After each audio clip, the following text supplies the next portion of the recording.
इमाम नजीर मिर्झा, राहणार लामजाना, तालुका औसा, जिल्हा लातूर आणि तो विद्यमान अधिव्यक्ता जिल्हा शिक्षण प्रशिक्षण संस्था मुरुड, तालुका जिल्हा लातूर येथे ते गट ब पदावर राजपत्रित अधिकारी म्हणून सेवेत आहेत.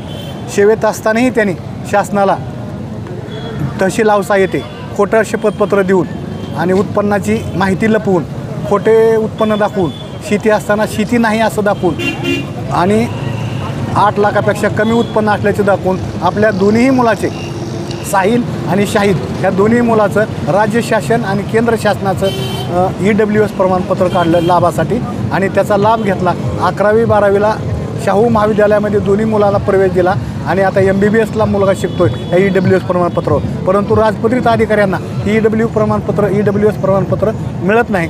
त्याला स्वतःचा प्लॉट आहे लातूरला 1860 स्क्वेअर मीटरचा आणि त्यामुळं त्यांना ह्या केंद्र शासनाच्या याच्यामध्ये योजनेमध्ये तो व्यक्ती बसत नाही. असं असतानाही त्यांनी याचा लाभ, याची फसवणूक, तहसीलदार औषधांची फसवणूक करून हे प्रमाणपत्र हस्तगत केलेलं आहे. दुसरी गोष्ट अशी आहे की त्यांनी शिधापत्रिका लामजाना इथली शिधापत्रिका काढलेली आहे आणि शिधापत्रिका 2016 साली त्यांनी हस्तगत केली आणि शिधापत्रिकेवरती 1.5 लाख रुपये उत्पन्न दाखविले.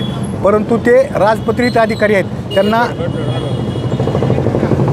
त्यांना कधीही म्हणजे एवढे 1.5 लाख पगार नाही, तर त्यांची पगार हे 10 लाखाच्या आसपास आहे. असं असतानाही त्यांनी ती शासनाला खोटी माहिती देऊन 1.5 लाख रुपयाचं उत्पन्न दाखवून शिधापत्रिकेवर ते बोगस जे काय असेल शासनाच्या सर्व योजनेचा लाभ घेत आहेत. ही शिधापत्रिका रद्द करण्यात यावी, EWS प्रमाणपत्र रद्द करण्यात यावं आणि त्यांनी खोटं शपथपत्र देऊन शासनाची तहसील कार्यालय, तहसीलदार औषधांची फसवणूक केल्यामुळे संबंधितावर फौजदारी संहितेनुसार तात्काळ गुन्हा नोंदवावा ही आमची मागणी आहे. कार्यालयातील सुद्धा लोकांच्या विनाकारण तक्रारी करून मानसिक त्रास देतात. मी 2017 पासून त्यांच्या तक्रारीला मी तोंड देत आलेलो आहे आत्तापर्यंत. ही मानसिक त्रास देऊन विनाकारण माहितीचा अधिकार टाकणे, गरज नसताना विनाकारण कोणत्याही कार्यालयामध्ये जाऊन तक्रार करून त्याचं मानसिकता बिघडवणे याच्याशिवाय त्यांना कसल्या प्रकारचं काम नाही. हे ड्युटी कमी करतात पण हे कामं जास्त करतात.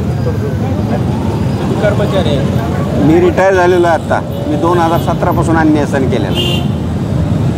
काय कारवाई हो त्यांच्यावर? ह्याच्यावर कारवाई अशी झाली पाहिजे की एखाद्या गरीब लेकरावर अन्याय होऊन क्लास 2 अधिकाऱ्याचा जर मुलगाही फायदा घेत असेल MBBSचा वगैरे, तर गरीबाच्या लेकरांनी जायचं कुठं?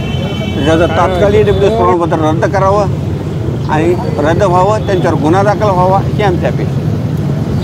शासनाला जी फसवणूक केलेली जी रक्कम आहे ती परत मिळावं का नाही? शासनाची 3 वर्षाची त्याला दुसरी आणि बरेच कारणाने त्यानं कंधार येथे लॉ कॉलेजमध्ये शिक्षण घेतलेलं आहे 3 वर्ष, शासकीय परवानगी न घेता शासनाने. त्याच्यामुळं त्यांनी नोकरी केली का शिक्षण घेतलं हा पहिला प्रश्न आहे. तर त्याचीसुद्धा त्यांनी फीस शासनाला रक्कम भरावी, वेतन जे घेतले फुकट. आणि तसा आदेश आयुक्तांनी केलेला आहे, तो आदेश कायम राहावा. त्यांनी तो आदेश मुंबईला जाऊन सुद्धा सचिवाकडून काही शिक्षा माफ केलेली आहे. माणिक मुकुंदराव चव्हाण.